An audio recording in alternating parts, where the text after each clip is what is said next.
안녕하세요. 자, 오늘은 2024년 노벨 물리학상 소식인데요. 이게 좀 특별합니다. 인공지능 연구자 두 분이 받으셨어요. 네, 정말 이례적인 일이죠. 여러분이 보내주신 자료 보면서 이게 왜 물리학상이고 또 어떤 의미가 있는지 한번 깊이 파헤쳐 보겠습니다. 바로 시작할까요? 좋습니다. 이번 분석은 존 호필드 교수 그리고 제프리 힌튼 이 두 분의 핵심 업적을 명확히 이해하는 데 목표를 두겠습니다. 특히 물리학이랑 인공지능, 이게 어떻게 연결되는지 그 지점에 주목해 보시면 흥미로울 겁니다. 맞아요. 인공지능 연구로 물리학상이라니 사상 처음이죠. 스웨덴 왕립과학원에서도 기계학습의 근본적 변화를 가져온 혁신이다. 이렇게 평가했더라고요. 네, 평가가 아주 높죠. 그럼 먼저 존 호필드 교수님부터 시작해 볼까요? 1982년에 그 호필드 네트워크 이걸 발표하셨다고요? 네, 그렇습니다. 호필드 네트워크. 핵심 아이디어는 연관 메모리라고 할 수 있는데요. 이게 뭐랄까, 우리가 기억 조각 하나만으로 전체를 확 떠올리는 거랑 비슷해요. 아, 기억 조각으로 전체를요? 네, 불완전한 정보가 들어와도 그걸 가지고 완전한 패턴을 복원해내는 능력인 거죠.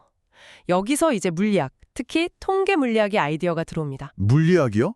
아니, 기억 복원하는데 물리학이라니 어떻게 연결되는 건가요? 좀 신기한데요. 호필드 교수는 기억, 그러니까 어떤 패턴을 일종의 에너지 골짜기 같은 걸로 봤어요. 시스템이라는 게 자연스럽게 에너지가 가장 낮은 상태, 그러니까 가장 안정적인 상태로 가려고 하잖아요. 네, 그렇죠. 물리학에서는 안정적인 상태를 선호하니까. 맞습니다. 그래서 불완전한 정보가 딱 입력되면 이 시스템이 알아서 가장 가까운 에너지 골짜기, 즉 저장된 원래의 기억 패턴으로 스르륵 찾아 들어가는 겁니다.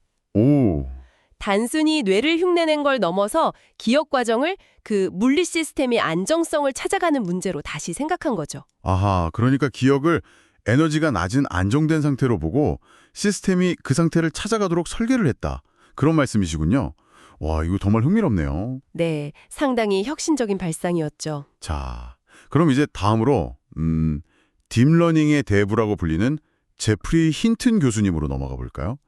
이분은 그 유명한 오차 역전파 알고리즘, 이걸로 아주 유명하시죠? 네, 힌튼 교수님 1986년에 동료들과 함께 오차 역전파 알고리즘을 여러 층으로 된 신경망에 효과적으로 적용하는 방법을 딱 제시했습니다. 아, 1986년이군요. 이게 왜 중요하냐면 그전까지는 신경망층을 깊게 쌓으면 이걸 도대체 어떻게 학습시켜야 하나 좀 막막했거든요. 오차 역전파.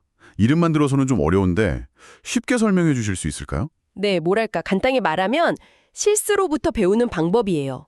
신경망이 예측을 했는데 틀렸어요. 그러면 그 오류가 대체 어디서부터 시작됐는지 네트워크를 거꾸로 이렇게 쭉 추적해 들어갑니다. 거꾸로요? 아, 네, 그러면서 각 연결 부분의 책임, 가중치라고 하는데 그걸 조금씩 조정해 나가는 거죠. 마치 감독이 경기 끝나고 비디오 돌려보면서 선수들 실수 하나하나 지적하고 교정하는 것과 비슷하다고 할까요? 비유가 좋네요. 이해가 확 됩니다. 네, 이것 덕분에 아주 깊은 신경망, 우리가 지금 딥러닝이라고 부르는 게 가능해진 겁니다. 실수를 역추적해서 고쳐나간다. 알겠습니다. 그런데 힌튼 교수님이 진짜 중요한 통찰은 좀 다른 데 있다, 이런 이야기도 있던데요. 네, 맞아요. 사실 더 혁명적인 생각은 이거였습니다. 기계가 스스로 데이터 속에서 의미 있는 특징을 학습하게 만들자. 이 생각이었죠. 스스로 학습한다고요? 네. 이전에는 보통 사람이 자, 이런 특징을 봐 하고 규칙을 다 정해줬어요. 그런데 힌텐 교수님은 그게 아니라 신경망이 그냥 데이터만 보고도 스스로 가장 기본적인 특징, 예를 들면 선이나 가장자리 같은 것부터 시작해서 점점 복잡한 개념, 고양이나 자동차 같은 것까지 계층적으로 배우도록 그리를 연 겁니다. 와, 그럼 사람이 일일이 가르쳐줄 필요가 없어진 거네요. 그렇죠.